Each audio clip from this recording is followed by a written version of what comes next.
Welcome to the Deasy Show. My name is Andrew, and today we've got a special guest. Now, he is Australian. He's a personal trainer, and he's a wanky expat in Bali. So I know he sounds exactly like the kind of person that you would hate, but let's try and give him a fair shake. Say hello, TJ. Hello, guys. Yes, thank you, Deasy, for having me here today, mate. I'm pretty excited to have a chat. Yes, I think it's going to be good. Pleasure to have you. So what's your story, mate? Where were you born, where were you raised? My backstory, way back, I was born in Eden, all the way down in Bega, so Right. far away down the coast, but I moved to the Shire pretty young, grew up in Sydney my whole life. Yeah, we can go deeper into the backstory if you like, and I'll give you like a little bit of, I guess, the horror story. Okay, let's go straight to the horror story. No waste any Just time. to, I guess, paint the context of why I do what I do. So, yeah, saw a lot of my loved ones die at young ages through bad health. So grandfather died at a young age, uncle died at a young age, and then my mother, when I was 17, so she was only in her 40s. Jesus. And yeah, it was all related all across the board to health, a little bit of mental health as well when it comes to my mother. And so, yeah, that kind of, I guess, opened my eyes to health at a young age and realizing that it is the most important thing to focus on. So without, I guess, ruining the mood too much here for everybody, that's kind of what harnessed me at the start. I then fell in love with footy. I was always in love with footy, but I kind of found my purpose and my structure there. Rather than falling off the rails at 17 years old, fell in love with footy even more so, and just went on a one-man mission to play first grade. Played NRL with the Sharks. One game of NRL with the Sharks. Then I had a year of being full-time, but that year was where I just it turned to a job. The love was gone. It was just like I'd kind of achieved my goal, didn't really have that mentorship there, and there was no new goalposts. So then from there, kind of fell out of love with it, fell in love with partying and travel and freedom at a young age. So did a lot of that. Came back and became a PT. This was 13 years ago now. I became a PT. And that's where I found I had a real knack from the start to have people buy into the strategy and the mission. As you know, as a coach, you can have the best plans in the world, but if the adherence isn't there and if they're not passionate about it, they don't believe in you as a coach, then it's never going to work. So yeah, achieved phenomenal results there in PT. Did that for a few years, started a gym chain called Transform 40. We grew that to 3 facilities where we focused on body and mind transformations, understanding those mindset shifts required for the physical shift. Ran that for years, then had a child, decided that more freedom and more, I guess, time freedom and spatial freedom was a big thing, and here we are in Bali. Right, a lot of interesting concepts there. I stalked your Instagrams and whatnot for a little while, and repeated references are made to mindset, getting your head in the game. You know, the physical changes are downstream of psychological changes. So, you've mentioned the dark part of your background. That was kind of like the stick. And was there a carrot? Like through the playing football or whatever, did you find good coaches, good mentors, people who sort of exemplified ways to lead people in good directions, as opposed to, this repeated tragedy in your family where people have gone in the wrong direction? Yeah, exactly right. I think footy coaches were the first, I guess, eye-opener to mentors and coaches in general. And I saw men who were healthy, they were leading well. I saw them looking after different factors, but especially their mind and the way that they become under pressure and they present things to people. So that was my first kind of introduction to it. And then I found, probably about 20 years old, was when I found Tony Robbins as a kind of spiritual leader across the globe. But his teachings and the way that he would help people shift the way they see the world and shift perspective became a huge part of me, and made me realize that even though what I'd been through, yeah, it's something, but someone's always been through worse and done better with it. So yeah, that was a massive one for me, was finding Tony Robbins. Went to all these seminars, workshops, and then many, many other mentors like that. So I'd say, like, honestly, my greatest mentors are probably blokes I've never met, but just looking at who's successful in different arenas and thinking, why are they successful? And it's usually not because they've got all the information. It's because of their mindset and their replication of what works and their consistency in actually doing it, which, as you know, with fitness, there's nothing more important than consistency and repetition. Interesting. This took a different turn. I didn't know we were going there. But actually, in preparation for this, I was thinking that the best teacher in life is like pain and failure, and then the second best teacher is good mentors. And then the more I thought about it, I went, no, actually, I think it's the other way around. Because what I found is, with my clients, it's a very typical story, and you can tell me if you've experienced the same thing. People will struggle and fail for decades sometimes, like literally 20 years of bashing their head against the wall, not getting the results they want. Then they finally find me. And then what I do is go, all right, well, actually, your head has got all this shit in it. Let's just get rid of that. And now let's make some very clear priorities and just a few things, simplified rules of what you've got to follow through with consistently. And then bang, they get results straight away. So all of the pain and frustration and failure apparently didn't teach them anything. It was somebody to sort of organise information for them and, as you said, change their perspective. Right. So you are a massive advocate then for the life coach. What do you call it? Personal development, life coaching type stuff? Yeah. I hate the word life coach, but that is essentially what we do. Is just like you said, I take all this confusing information that's on the internet, like there's so much nonsense out there, and just condense what works into literally like a 6-step win the day formula. And inside my app, they literally tick boxes. And I say, if you tick these first 6 boxes 90% of your days for the next 100 days, you'll lose 10, 12, 14 kilos. Like it is so simple to get the result, but they need, like you said, somebody to come in and say, look, get all the clutter out of your head. Let's focus on creating a North Star vision. So like now's a great time before Christmas. I say, where do you want to be on Christmas Day? And they're like, oh, I wouldn't mind losing like 4 kilos. I'm like, mate, you could lose 10. Like, let's focus on, to make a North Star vision. And I make them actually fixate a vision in their mind, because everything that we're looking at right now, this camera, these books, shirts on our backs, someone had to create it visually in their mind first. They had to make it in their mind, see it clearly, and then create it into the universe. So without going too woo-woo on you, it's like, if you don't have a clear picture of where you want to be, how you want to look, how you want to feel, what you want your life to look like in 6 months, then you're not really heading towards anything. And you're going to give in to short-term temptations, emotional breakdowns, whatever it's going to be. But if you have this clear vision of Christmas Day, waking up 10 kilos lighter, hugging your partner, having more connection than ever because you love yourself, because you've actually done the work. You're proud of the way you look and feel. Your kids are seeing it. You go to Christmas Day, your whole family's going, oh my God, what's happened? Deasy's lost weight. Whatever it is, if you create that vision and make it so emotional, you don't care how busy you are. You're going to eat the right food. You're going to train that day. You're going to do the things you got to do to get that result. Yep. And anyone out there listening and has been watching this podcast would understand enough from what this man has told you. It is so simple to lose body fat. Like, there's probably no more simple thing on earth. Yep. But the problem is human beings are emotional.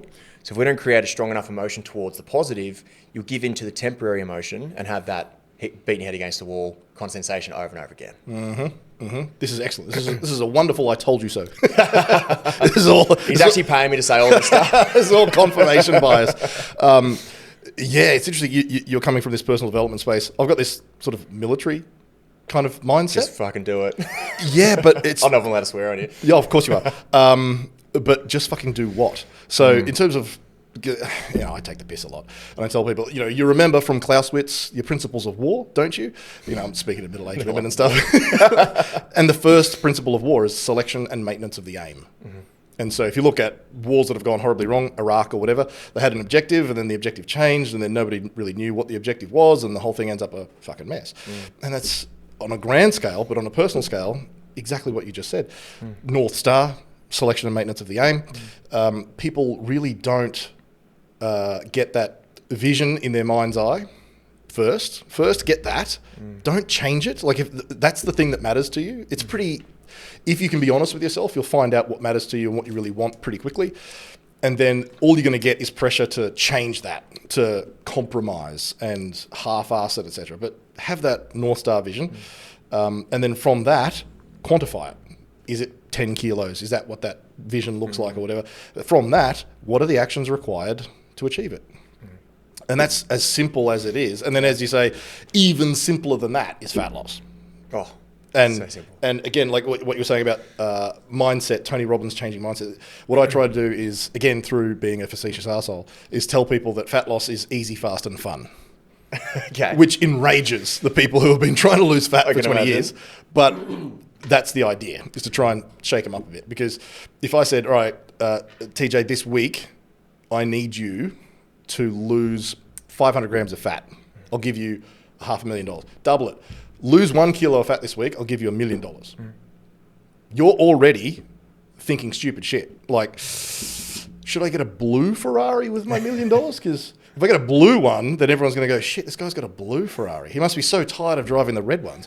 Like, you're already counting your money, aren't you? Exactly right. And I say this to people all the time, similar, I go on the negative. I say, if I kidnapped your child and had a knife to its throat and all you had to do for a week was eat perfect, train your ass off and drink water, would you all of a sudden not have a chocolate addiction? Would you all of a sudden have time to train? The answer is yes. So it comes down to leverage, as you're saying, like positive or negative leverage. Yep. That's why I use visualization, where I'm like, we're going to have a North Star vision. We're also going to have a North Star hell, like a vision of hell, where if you don't do the work, if you are 45, like I've got a client I'm working with at the moment, absolute legend. He's 50 years old, and he came in at 130 kilos. And he was just, the way he explained his life, and basically like to get down to the end part was he wants to see his grandchildren one day. And if you're 50 and you're 130 kilos, that's a 50-50. You don't know. And so that emotional driver is huge. So I'm like, okay, imagine in 10 years' time, you don't do the work now. You're 150. You've got all these morbidity issues that you are facing, like down the barrel, let alone you can't even move.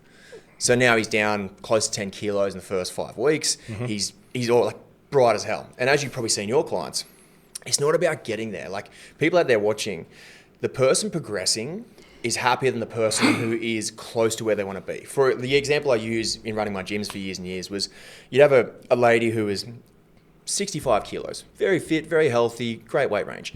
And she slacks off, doesn't go to the gym as much, eats poorly, ends up at like 69 kilos after a few weeks. Then there's a lady who's 100, but she's been putting in and she's down to like 94. She is fundamentally happier right now than this lady because she has progression, not regression. So when you're actually on your way to the journey, like this bloke I work with now online, Troy, he is like buzzing, bright as, loves getting his steps in every night, enjoying the food, over the moon. He's still got a lot of work to do, but he's happier than the bloke who's sitting there right now, potentially watching this, doing sweet fuck all, and knowing I'm not hitting my mark, I'm not hitting my stand, I'm not hitting my target.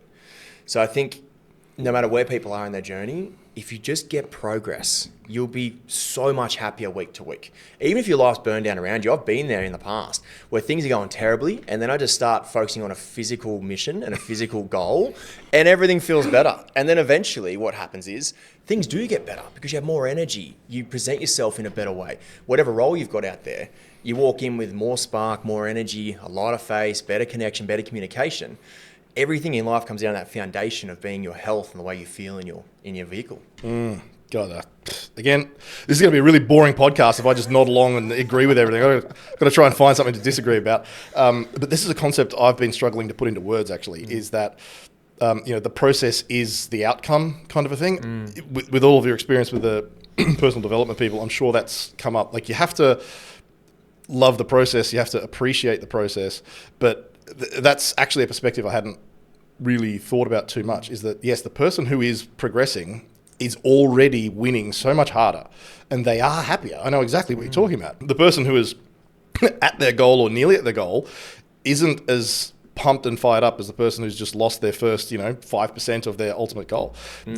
That's when you psychologically feel the best. 100%. And everything is just looking positive and rosy for your outlook. I think that's kind of what I experienced with footy, with not moving the goalposts. And I think you train bodybuilding clients, right? Like you get people ready for stage. Yep. How important is it, this question to you, of having that next goal beyond that? Because I imagine there's this big dump of adrenaline the next day where you go, I've got my trophy, I'm shredded, I just had my cheat meal, now what? Is that something that happens all the time? God, yeah. Yeah, there could be a whole field of psychology just on post-comp blues. I can imagine. And they call it the post-comp blues because it's so normal to just crash out afterwards. Because with bodybuilding, probably more than footy, more than other sports, more than any other hobby, because it's a very strange thing, particularly when you're an amateur and you're just doing it for fun. I tell people, like, what you're doing now is just a silly hobby. No one else cares about it except you. No one's paying you. There's no kudos and accolades. This is no more important than mixed netball on Tuesdays and Thursdays, right? Except with mixed netball on Tuesdays and Thursday nights, you can take a week off and go back like nothing happened. But if you take your foot off the gas in a comp prep for a week, well, that's a cataclysm. Everything's ruined. So it's just a silly hobby, but you have to think about it first, all day, every day, for months. So it becomes this totally artificial highest priority in life. And then it's that tunnel vision that they get sucked into for a good 4 to 6 months, particularly in the comp prep phase. And And then suddenly, on one day, that thing that was the top priority, the first thing you think about every day, is gone. It's a mess. Wow. It's real bad. And obviously, I love the mindset side of things. What do you do as a coach? What's the approach there? Beg them before the comp to come up with the next goal. That's the only thing you can do. Sometimes it'll be, again, mindset, expectations, etc. Look, we're just doing an amateur comp. Maybe it's a first one. It would be silly to go, I'm going to win and be a champion and stuff. Let's set reasonable goals of, I want to fit in with the other first timers. If you've done that, you are so far above physically the average gym goer who is so far above the average person who doesn't train. You've achieved a hell of a lot if you fit in with the first timers. It's kind of like finishing a marathon. Like, what percentage of the human population, myself included, have not done that? Yep. So that's a big deal. Then after that, subsequently, we can go, now we'd like to be competitive in the novice category or hang with the big guys in open or something. So then the next goal could be the same goal just repeated. So it's like, okay, what's important? We've got to make gains. We've got to make gains in these body parts. So then you can shuttle them straight into, I need to bring up my hamstrings and my delts or whatever, straight back into the gym and keep going. But if it's I want to do a comp and tick the box thing, that's when it's a particular problem. Yeah. Because you won't find many other challenges that are as all-consuming as that one was. So if they start shopping around for what am I going to do now, any lag, any pause is just going to be, somebody who is now leaner than they should be for their health, quite literally, with screaming ghrelin levels, with their body just demanding that they eat everything in sight, and twiddling thumbs. Like, it's a terrible combination. Yeah. Okay. So you've got to have, first start with why, like find the next thing that matters to you and is important and do it before you get there. So I'll try and have those conversations with people. It's not always successful, which you're probably picking up from my language, because of the level of obsession for that particular goal. It's hard to get them to imagine the world after and what could possibly be so important after when the whole life focuses around this one day. Yeah. So it's a fraught activity. People who have psychological problems going into it can very easily be broken. It's not for the faint of heart, for sure. Not the physical thing. The physical thing is not that big of a deal. Like, you can get any person and go, here is one day of bodybuilding comp prep. And they go, oh, that workout was hard. I'm a bit hungry. That's it. But drag it out and make it perfect consistency for months and make it your obsession and have this terror, this sword of Damocles hanging over your head. I'm going to get on stage practically naked, literally asking to be judged on my appearance, standing next to people who look phenomenal. Yeah. And then probably thinking I'm going to get more out of it potentially than what I will. Like, the expectation of the day. Then you get your trophy or your medal and you go home and you go, oh, shit. You post about it on social media and people like it. And they go, well done, you look awesome. And then you try and do it again on Monday and you get half as many likes. People have already seen it. And then silence. Your why would have to be so important there, right? Like, why am I actually doing this thing? Yeah. Yep. And that is a challenge, because why would anyone do a bodybuilding competition? It's a silly thing to do. So it's interesting. It's very interesting. So this is where, one of those things where you go and get your Cert 4 as a personal trainer and you learn about the talus bone and the tarsals and the metatarsals and the phalanges, and then you never, ever consider that shit ever again, and you find out that you're an amateur psychologist instead. That's actually an interesting point. I was thinking about this on the way here. I was thinking back to my PT days, even doing face-to-face clients, where, like, now with online, it's 95% psychology. Like, you find, because you give them everything they need, you're not there to hold their hand and do bicep curls with them. But even back when I was a PT, that's what I found early on from all my understandings of, I guess, my upbringing, my mental fortitude to make first grade, and then to find things like Tony Robbins and how people tick, was it's 80% psychology. Even personal training face-to-face. It's like, you never mention any of those things you talked about again. I've forgotten most of the human body as far as the bones and ligaments and things like that. You don't need it. You refer to the glutes as the bum. Like, you just use the dumbest language possible, like 5th grade reading level. But 80-90% of it is just helping them with their life. That's where I was mid-20s, when I was kind of like really hitting my straps, and had all these like 19, 20-year-old young men who, some of them had lost their father, some were just going through hell, through breakups, and you found yourself spending all your time there. And then training and discipline and consistency was the thing that got them back from whatever that horrible story was they're living through. Interesting. So do you have like a normal demographic, or like who are the people you work with the most? Yeah, I would say most commonly right now is, it used to be my gyms was very female dominant, but now I've converted to now being a father and going through kind of what I went through when I first had my son, of gaining weight, not training as much, deprivation, that's the one. Sleep deprivation, my wife going through postpartum, all of that. I find I get a lot of new fathers now. A lot of new fathers, or fathers who have kids at like 15, 16 and they're massively overweight. So it's definitely nowhere near comp prep. It's more 10 to 20 kilos overweight, sometimes more. Falling out of the gym, terrible with food, probably drinking too much. They've got kids, they don't think they have time.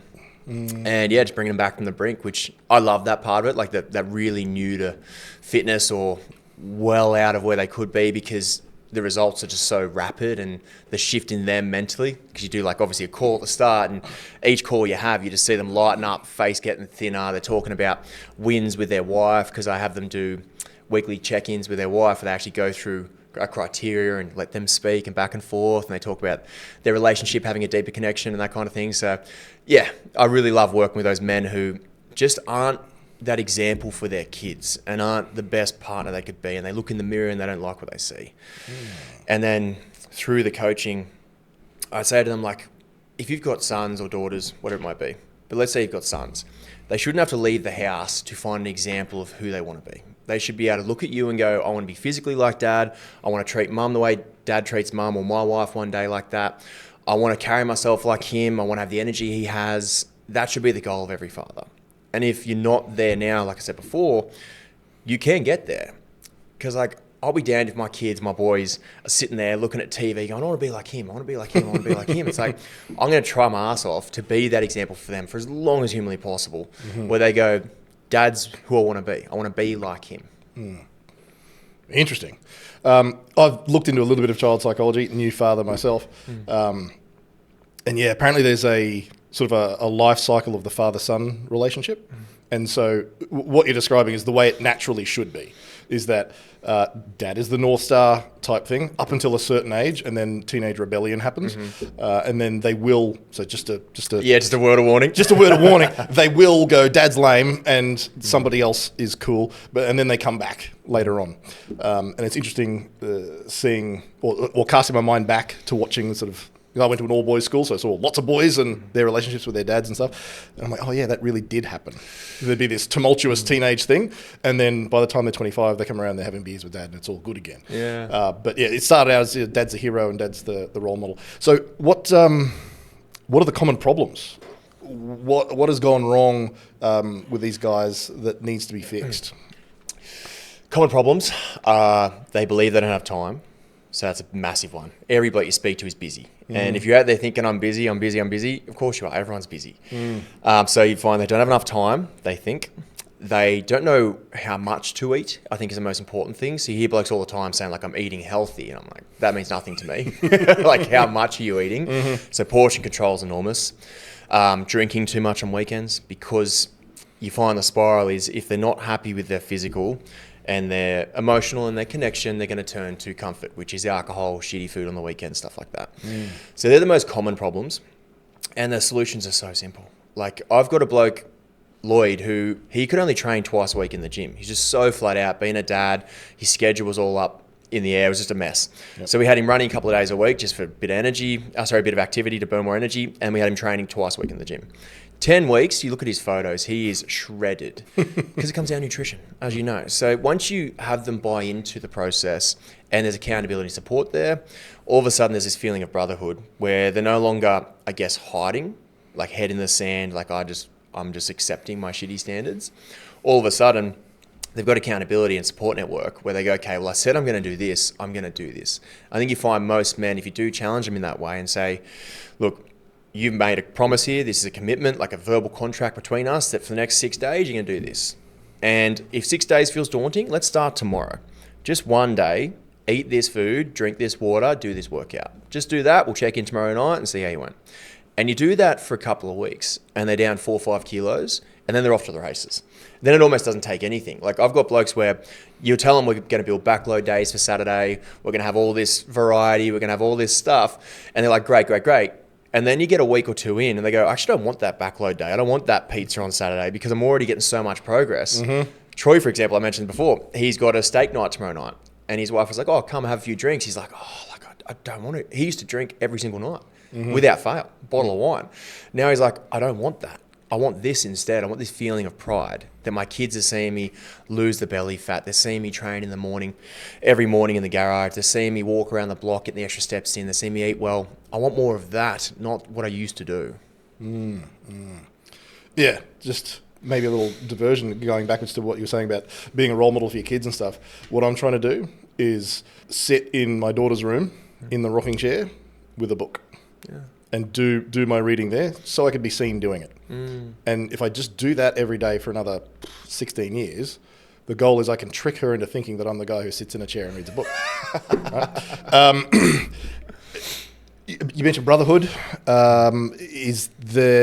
Because we're not talking about individuals, really. We're talking about, I mean, of course we are, but this is a population-wide thing. All of these problems you're talking about are just massively common.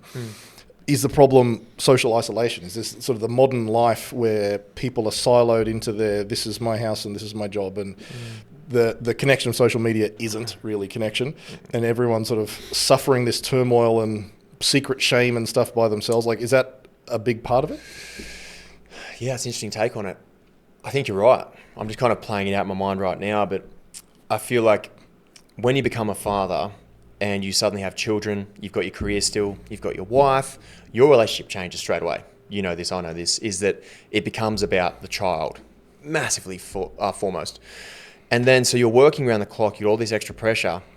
Then you turn to your phone, you think you have connection through social media, through text messaging, whatever it is, you're just draining more and more dopamine. So then you're even more shot. So then you turn more to food, and then you think you have no time. So I think you're right. Like society-wide, it's almost like as you become a father, you isolate. Like when I became a father, I saw my mates 80% less straight away. So if you don't have at least a deliberate brotherhood where you prioritize that stuff, and you don't have someone you're speaking to like a coach or a mentor or even a mate to keep you on track, you can just drop your standards more and more and more and more and just accept what you've got. And the big thing is, like, are you going to give up on what you wanted and the life you wanted and the body you wanted and the relationship you wanted, or just accept what you now have through your excuses? I tell people all the time, you can have all the best reasons in the world, and reasons are valid. Like, the bank came and took our house, couldn't pay the mortgage. Okay, that was an excuse or a reason to not do anything else. Whatever you're going through in life, your reasons are valid, but you can't have both reasons and results. Is that I've got blokes who are going through hell. I'm talking like divorces, working 80-hour weeks, whatever it might be, and they still tick each box. Then you've got other blokes who work your normal 40-hour-a-week job, they've got a kid, and they've got all the reasons in the world, and they don't get results. So you can't have both. And there's always someone out there who's had it worse and done better with those circumstances. And I love just reminding myself of that and my clients of that all the time. Yeah, hell yeah. Yeah, what do I tell my clients? It's the actions you take, not the excuses you make, that gets the results. And there's something in human psychology, I'm not a psychologist, where you get that satisfaction. Those people who are sort of on top of the world and they're kicking goals and crushing it because they've done their 6 things or whatever, they feel good about that. There's something in our brains that allows us to substitute ticking 3 out of 6 boxes and then having a good reason why we didn't tick the other 3. And then there's an equivalence, an emotional subconscious equivalence, like, well, I've done my best. And then, and maybe this is, my clients are overwhelmingly female, but I see this all the time, and then they want to argue that they've done their best and they feel good about their decisions. Like, I feel good, like it was a valid reason, etc. Oh, yes. And now I'm a victim because I didn't get 100% of the results when I did 50% of the work and had 50% reasons why I didn't. But they're really good reasons. I still deserve to win. Yeah, mate, I was smiling the whole time because I'm like, I've lived and breathed this. And you'd get it too. I don't mean this in a bad way at all, but especially with my female clients back in the day, would be like, I feel like I ate well. And then they try and tell you about their day and they're like, oh, breakfast, I had this healthy breakfast. And then lunch, I had a healthy lunch. And the rest of it, I'm like, Like, I'm sorry, like we go off data. So like inside the app, like I said, there's boxes you tick and cross. There is calories, macros, like data doesn't care about your feelings and emotions, unfortunately. And like, that's what we're here for. We can support that and we can help you understand why it's important, that kind of thing. But yeah, like half doing it isn't going to get you the results. And it's not crazy hard. We're saying put less things in your mouth, do less action, do less of this, and you will lose weight. So it's actually asking you to do less than you're doing now. Correct. It sounds like you're taking the piss, but you're being literally true. And this is why I say fat loss is easy, fast, and fun. Because back to our scenario, I'm going to give you $1 million if you lose a kilo of fat this week. What if I say, TJ, I need you to grow 1 kilogram of contractile muscle tissue this week? Can't do it. Pussy. Quitter. You can't do it. The difference between making gains and losing fat is enormous. And most people want to do the easy one. The one that's guaranteed to work. To grow muscle, there's it's still relatively simple, but there's a longer list of things that also require way more effort. Yeah, I would jump in there and say, like, it's not simple. Like, losing body fat, everyone on earth knows how to do that. Like, you take your dog to the vet and say, my dog's fat, they're going to say, move it more, feed it less. So I think fat loss is extremely simple. Gaining weight, I would understand that 90% of the population doesn't know how to actually put on lean muscle. I would understand that. Oh, hell yeah. Yeah. I said it's slightly more complicated, I think. There's a little bit more to it, but it is relatively simple, but it's harder. It's more dedication required, more work required. You've got to invest. You've really got to put into it. But as you say, you could just put down the fork and lose fat. I think like a good analogy there is like losing fat is like pulling out weeds, and growing muscle is like trying to grow a complicated tree. Like there is more to it, but with losing body fat, it's like just chopping down a little plant. Like it is simple. And I don't mean to be facetious with that and offend people who are struggling with a fat loss journey, because when I say it's simple, it's not easy because of emotion. If you can control the emotion and understand how to apply that and how to have mindset techniques to work around that, like a big thing I'm a big believer in is a morning priming routine. Once again, stolen from Tony Robbins, big mentor. But you start with gratitude. Then go love and connection. This is a breathwork technique. Then you see your North Star vision. Now that kind of sounds like woo-woo, but it's a priming technique where you actually prime yourself first thing in the morning to remind yourself of why that day you're not going to give into emotion, because you want that outcome so badly. After this little 5-minute routine, you come out pumped up. You're like, what are 5 things I can do today to get close to that goal? I can eat my meal plan, I can train today, I can get my steps in. Even though I'm flat out busy, I'll make sure I drink water. You just have a different perspective on it because you remember why you're doing it. Because on a Sunday, this thing I love telling my clients all the time is, your Sunday self has your best interest in heart. Okay, they plan out your week and they go, okay, here's what you're going to do, where you're going to do it. And then your little bitch self comes along on Wednesday. And you don't trust that little bitch. We've all got it. I've got it. No, you've got it too. Like on a Wednesday where you just feel like feeling comfortable. You just want to eat some crap, or you don't want to train that day, or whatever it might be. Never trust that little bitch, because they are not trustworthy. They don't think about the future. They think about right now, I want to feel good. Where Sunday you're thinking 6 months down the track, I want this outcome. So I'm going to plan out my week on a Sunday, and then that becomes gospel. It's like written in stone. I follow that. And I think if most people out there can have that kind of mentality where you make your decisions on a Sunday for your whole week, because you're not thinking about comfort in that moment. You're thinking, how do I want the outcome to be eventually, compared to on a Thursday at 5 p.m. or 8 o'clock, you're watching the footy. That's when you just want to feel comfortable.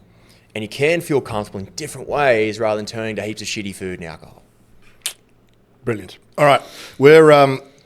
You talk a lot, so we're running out of time. So what I'll do, let's switch it up. Some rapid fire questions. Oh, let's do it. Relatively short questions, relatively short answers. If you could just keep I'll try, mate. I'll try. All right. Coffee or pre-workout? Coffee. Most overrated exercise? Most overrated exercise? God, real quick one would be overhead tricep extensions, and I'm getting hated for that. Right, I'm hating you right now. Most underrated supplement? Like protein. I'm not a big supplement guy, but protein's just the GOAT. It's more of a food. If people out there are scared of protein, don't be scared of protein. Correct answer. Client excuse you've heard 100 times? Busy. Yeah. Time, yeah. Training partner that you got to choose one training partner. The Rock or David Goggins? Ooh. The Rock, because Goggins workouts doesn't look fun. He's a smart man. He knows what he's talking about. Biggest fitness myth that needs to die. There's good and bad food. What's more important, diet or training? Diet. So in Australia, they say, love it or leave. By moving to Bali, it suggests you didn't love it that much. Despite all that, why is Australia better than New Zealand? The weather, for starters. Who is the most annoying type of person in the gym? Oh, fuck me. The other day, there was a guy on the treadmill, kept real short. He was filming TikTok dances while walking on the treadmill. I'm not kidding. Like, I'm talking the hands were going the whole bit. And he had his mate there and he was talking about views he's got. And it was just like as loud as obnoxiously loud across the whole gym. It was something to see. Well, he sounds really cool. You sound jealous. He had a lot of views. How can you immediately, like when you have a new client, how can you immediately tell that they're going to succeed? Their buy-in, yeah, like just the way they talk. When you give them the plan and you tell them exactly what we're going to do, you see that kind of that spark, and they go, "Cool, I'm going to do exactly that." And they go, "Now I know what to do. I'm going to tick those boxes every day." It's that adherence factor where they just fill you with confidence that they're not going to have excuses get in the way. Very good. Yeah, I've found there's 10 quick questions. I found that there's like a hit rate on that. There's the people who go, I don't care, man. You tell me what to do. I'm going to do it. And something about the way they say it, you go, you're not, are you? Like, because some people absolutely will. They just follow it like a machine and then their results are ridiculous. But other people, I don't know, I guess they're not self-aware. They think they're the person who just needs to know what the plan is and they'll do it, but they're not that person. That's a great point, is you'll get more, to answer your question better, the more reserved guys who tell me that, I know they're in. It's the cocky, like, blaz, like, all brash, and then you give them what they got to do, and it changes. Yeah. Cool. Now, we're here in Bali, which is not Australia, and we both have these hideous Australian accents. We don't belong. We're expats. Why are you here? You've moved your family here earlier this year? Yes, correct, in May. What's that about? For us, well, we had the gyms for a long time, then had the boys, didn't want to be working in a gym morning and night. Started doing online. I love working with men. And then we came to the point where I figured that we've got these demands of business. My wife was working full-time as well. One of the boys was in daycare, one wasn't because we didn't get him vaxxed. There's a whole other story we can go down another time. Shit. But basically, she was run off her feet, I was run off my feet. Then we had to look after the household, cleaning, all that kind of stuff. So we just went, looked at it logically. And we've always loved Bali, been there 20-something times. Okay. And we can literally replace everything we don't like to do with support over here with the cost of living. So now 100% of our time goes towards being a family or working on the business. There is no, people can hate me for this, but like there's no cleaning of the house, the dishes, all that kind of stuff you can outsource and then focus more on helping and your mission and then being a father. So it's been amazing. Wife doesn't work any longer. She gets to be with the boys 24/7. We've got nannies to help out with all the behind the scenes stuff, housekeepers. So I think quality of life was huge for us. Nice. Very good. And what are you finding? It's like, it's sort of different to be on holiday as opposed to living somewhere. Adjustment, settling in, any friction, any problems, anything difficult to deal with, anything you're missing from back home? Yeah, great question. Certainly at the start, friction, because as you know, you're kind of like, where am I? Where do I get this? Where do I get that? You're so used to life back home. So the first month, I would say, was a real kind of feeling out process. Now we're, 4 months in, we're really comfortable. But the big factor, I suppose, is, friends and family. That's one aspect. My wife has struggled with big time as well. She always says, like, you're a lone wolf, so you're fine. And I actually realised this week with them being home, visiting family and friends, I'm actually not a lone wolf. It's just my wife and my boys fill my cup up a lot, where I don't need that many other friends outside of that. But now they're not here, I'm like, oh, shit, I am actually lonely this week. This is a realisation. But with her, she's just so connected with her mother and her friends that I think that's been a big struggle for her, is being away from them. Yeah. Can relate, again, copy-paste story. Beck struggled a fair bit at the start, but it took time to build up a bit of a network. And you're coming into quite a mature expat community now, whereas we were in Ubud in late 2018, and that was just a whole, like, it just, you can't compare Ubud in 2018 to... Just 20-year-old yogis everywhere you look. The only white people you see are people you'd never want to talk to. You don't look like you're meant for Ubud, mate. No, I listened to my idiot brother. He's actually very smart, and he lived in Bali for a while. I don't even know how long ago. And he's been a useful source of information. It's like, do this. And he's right about everything. Only two things he was wrong about is that Ubud is better than Canggu. No. And you don't need a pool in your villa because you've got the beach. I'm like, that's crazy. Right? Like, I'm in the pool all the time. Right. So, but everything else, he was really handy. And that's what you'll probably find is getting a network of people who have been here for a while, because you've got to learn to live here. And it's difficult. And you can't Google shit. Like, it's hard to explain to people who haven't done it, but you just go, I need this thing or I need this service. I'll Google the providers of that around me. No, it just won't work. Like, the Balinese don't care about uploading their information, their business details to Google, so you can't do it. You have to sort of know someone who knows how to get it done, whatever it is.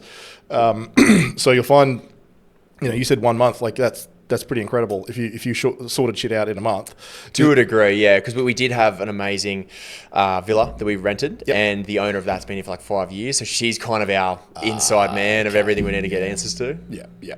But have you found that? It's her. Everything comes from her. Oh, yeah. And you find out nothing on your own. Websites don't exist. You Google something and you look at Google Images and it's just like an empty paddock is the storefront. You're someone's house. What the fuck is this? Oh, man. But on what you said there, mate, I think we've been quite resistant to that, almost like making it home. So like that's why we haven't really branched out much. I think that's why my wife has particularly struggled. Because of me, because I have my mission that I'm on and family, I don't have that much time for friends outside of that. But with her, she has more time now. And now she's starting to branch out to people like Beck and starting to make those connections, which I think is so important that we hadn't really tried to make friends yet. Because we get to our ages with kids and stuff, and you're like, do I want to make new friends? But then you realise you have to if you're going to live here. Yeah. So that's the kind of step we're going into now, is actually making connections, new connections. Because you grow up with your mates, you go, these are my mates. Yeah. But then you go, well, I'm going to need new ones because they're not here. Yep.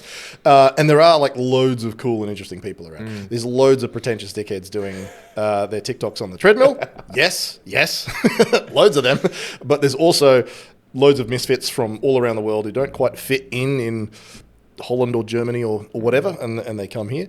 And it's odd because you'll be in massive alignment with these people from anywhere in the world, and they come to Bali and they can sort of be whoever they want to be and do whatever they want with a large degree of freedom and that extra time and the economic advantages and all the things you were talking about. Yeah, I think that common theme I've found is just want to be less controlled, just want to like the government here, anyone watching this, they just stay out of your way. You can just live your life. You can, like in Australia, you drive down the street doing nothing wrong and you're still paranoid about cops for some reason. And you're a law-abiding citizen driving the speed limit, but there is just cameras everywhere and you're just constantly on edge in like a nanny state. That was the feeling I got. Where over here, they just leave you alone, let you live your life, and yeah, that's what we love. Right. So I think we're getting at the truth now. You mentioned sort of time, economic advantages for lifestyle, etc. But now you're telling me you're escaping from a Nazi police state.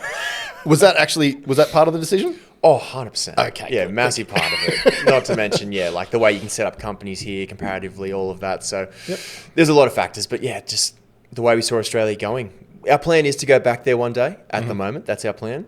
Just mainly because we want the boys to have that Aussie upbringing of sports that we fell in love with. But at the same time, I'm like, it's just getting worse and worse. The things that I see them teaching to children, this whole gender politics, all this stuff, that they're just kids. Just let them be kids. Like, I want my boys to be young boys as long as they possibly can, because as a man, life gets hard. And as a woman, life gets hard. Let the children be children for as long as possible. They don't have to learn about all kinds of crazy kinds of sex at 5 years old. Just give them time. One of my clients, they're moving their family to Dubai. Last time they were here, because everyone visits Bali. That's the other thing. Like, yes, you're isolated. You're not on your home island, but everyone visits Bali. Oh, yeah. Heaps. So you're going to catch up with people. So, yeah, they're moving to Dubai. They were just giving us dispatches from Australia. And one of them was putting their youngest into daycare. I think she was age 3. And they're asking what gender she identifies as. No. And then the older one is in like normal school, and then this is the mum telling me, and they need her to learn to do basic mathematics 5 different ways. That doesn't sound basic. Fucking hell. But I mean, like division, multiplication type things. You need to prove competence across all these different systems. Whereas when I grew up, I didn't know there was other systems. No, I still don't. And you'll see like TikTok videos or whatever of like people in China on the blackboard doing maths. You're like, what the hell is going? She ended up at the right answer, but what the hell is going on? Because it's not what I learned in school. There's different ways to skin that cat. How about that? No one cares. It doesn't friggin' matter. But you're just making education 5 times harder than it should be. And less enjoyable and more controlling. And whole thing on education in Australia is like just sit down, shut up. Everything that makes, I believe, you and I successful is punished in school. And everything that makes any entrepreneur successful is punished in school. So our boys, one thing for certain, if we go back to Australia, they'll not be going to standard schools. Because we want them to understand that whatever strengths you have need to be harnessed. Like, if you've got Roger Federer at age 7 and he's like the best tennis player in the world at that age, you're not going to ask him to then go learn rugby league. You're going to realise there are his strengths, there are his weaknesses. Does he need these weaknesses to be as good as everyone else? No. He can make sure they're competent and just triple down on what he's good at. I think there's not enough of that. And back to that gender one, mate, is the danger of that with a 3-year-old and saying, which do you identify as? You're then confusing them to think there's options now. Like, I should be thinking about this kind of stuff. No, you shouldn't. Yeah, the onus is on me to come up with something now. And then all of a sudden, you send them down a rabbit hole. And I've did a video recently on this topic. And I truly believe that most of these situations are from sick parents who want to feel special. And they force this kind of dialect and this kind of belief on their children, confuse this poor child into agreeing to whatever they want them to be. You're a girl, you're a boy, you're whatever, you're in between. And then the child is going to have a very damaging life. Where if you're not of age to decide to drink, to have sex, to smoke, whatever it might be, drive a car, we don't trust you with any of those big decisions. But we're going to let you choose what gender you are at a young age for a catastrophic possibility in the future. Yeah. And I think large tracts of the Western world are winding this shit back in. And Australia, like it always does, has a look at what's the worst thing happening in the UK or the USA, and then give it 5 or 10 years, wait till it metastasizes into the worst possible outcomes, then go, we're going to do that too. So, like, I think the Australian government's like doubling down on that, and they're getting like emotional press conferences from these chest-thumping politicians. Oh, we're going to support the kids, which means confuse them. And support the parents who have sick beliefs. The kids that don't need the support. The kids shouldn't even believe it exists. They shouldn't even know it's an option yet. Leave them alone. Yeah. I think we just started episode 2. This was a good fun chat. Thanks for coming. Pleasure. I hope it was entertaining or educational for the audience. Took a fair few turns, didn't it? We went in a few different places, but there's a bunch of places. You just opened a whole can of worms that I want to get into, so maybe you can come back for episode 2 one day. Love to, mate. Oh, that's cool. All right. In that case, that's all we've got time for. So if you're looking for no bullshit advice, we'll put some links for TJ. You can find him on social media and websites and things down there. But don't click those links. Click the link for my shit so you get coaching from me. See you next time. Thanks for having me.